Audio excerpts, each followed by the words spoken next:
जरा सोचिए, एक मासूम लड़की सुबह के ठीक 11 बजे वह अपने घर वालों से कहती है आज मुझे कॉलेज में एडमिशन के लिए जाना है, और फिर मुस्कुराते हुए घर से निकल जाती है। समय बीतता है, दोपहर ढलकर शाम में बदल जाती है, लेकिन वह लड़की घर कभी वापस नहीं लौटती। घर वालों की बेचैनी बढ़ती है। घड़ी की सुइयां खामोश कमरे में तेज चलती महसूस होने लगती है। आखिरकार जब पिता को यह एहसास होता है कि कुछ गड़बड़ है, तो वह घबराकर तुरंत पुलिस को कॉल करते हैं। उनकी कांपती आवाज फोन पर गूंजती है, मेरी बेटी कॉलेज एडमिशन के लिए गई थी, लेकिन अब तक लौट कर नहीं आई। जैसे ही यह खबर पुलिस तक पहुंचती है, पुलिस ने पहला सवाल किया, तुम्हारी बेटी कितनी साल की थी? पिता ने कांपती आवाज में जवाब दिया, मेरी बेटी 18 साल की थी। नमस्कार दोस्तों, मेरा नाम है आर्यन और आप देख रहे हैं क्राइम नेक्स्ट। दोस्तों, आज के वीडियो में हम बात करेंगे मनीषा मर्डर केस की। तो अगर आप चैनल पर नए हैं तो चैनल को सब्सक्राइब जरूर कर दें। बढ़ते हैं स्टोरी की तरफ। सोचिए उस बाप के कलेजे पर क्या बीती होगी। बेटी गुम हो चुकी है और पुलिस मदद के बजाय ताने मार रही है, लेकिन वह पिता हिम्मत नहीं हारता।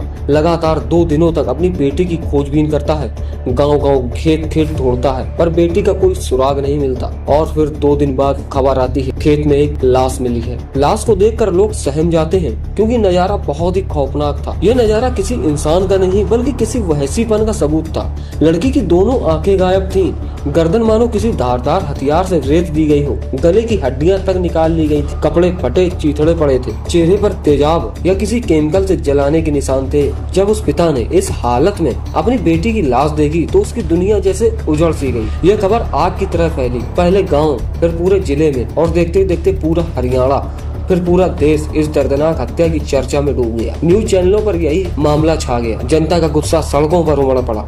आक्रोश इतना बढ़ा कि दिल्ली पिलानी नेशनल हाईवे तक जाम कर दिया गया। मामला मुख्यमंत्री और गृह मंत्री तक पहुंचा। आदेश जारी हुए, कई पुलिस अधिकारी निलंबित कर दिए गए। लोहारू थाने का एसओ, एसआई, यहाँ तक कि डायल 112 की ईवीआर टीम के पुलिस कर्मी भी सस्पेंड कर दिए गए। एसपी तक का तबादला कर दिया गया। लेकिन सवाल वही था, आखिर मनीषा के कातिल कौन थे? अब आइए इस पूरे घटनाक्रम की असल कहानी को गहराई से समझते हैं। यह घटना हरियाणा राज्य के भिवानी जिले की है। भिवानी के लोहारू थाना क्षेत्र का ढाड़ी लक्ष्मण गांव, यहीं की रहने वाली थी 18 साल की मनीषा। एक साधारण परिवार की बेटी जो दिन में एक प्ले स्कूल में पढ़ाती थी, आगे नर्सिंग की पढ़ाई करना चाहती थी। 11 अगस्त 2025 की सुबह करीब 11 बजे मनीषा ने अपने घर वालों से कहा कि उसे बीएससी नर्सिंग में एडमिशन लेने कॉलेज जाना है।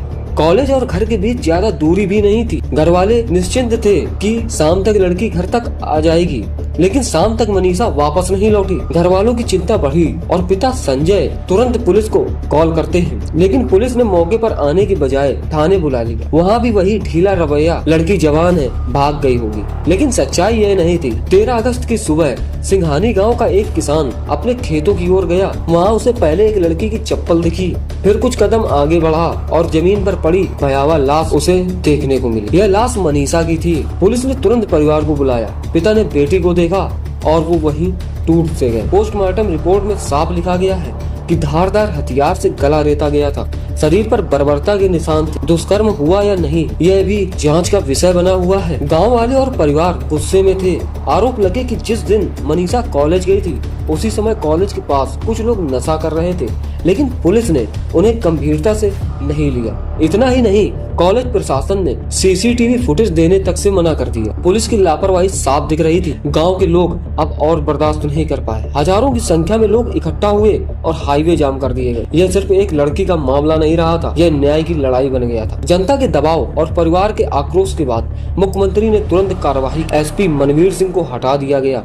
नए एसपी सुमित कुमार सिंह को नियुक्त किया गया। थानेदार, एसआई और 112 की टीम सब निलंबित कर दिए गए। लेकिन सबसे बड़ा सवाल आज भी वही है कि मनीषा के कातिल कहाँ हैं? क्या पुलिस सचमुच न्याय दिला पाएगी, या यह मामला भी बाकी मामलों की तरह फाइलों में दबकर रह जाएगा? दोस्तों, इस घटना को सुनाने का उद्देश्य किसी की भावनाओं को ठेस पहुंचाना नहीं है, बल्कि आपको जागरूक करना है, क्योंकि समाज में जब तक ऐसे दरिंदे खुले घूमते रहेंगे, तब तक मनीषा जैसी बेटियां असुरक्षित रहें। तो आप क्या सोचते हैं, क्या इस केस में न्याय मिलेगा?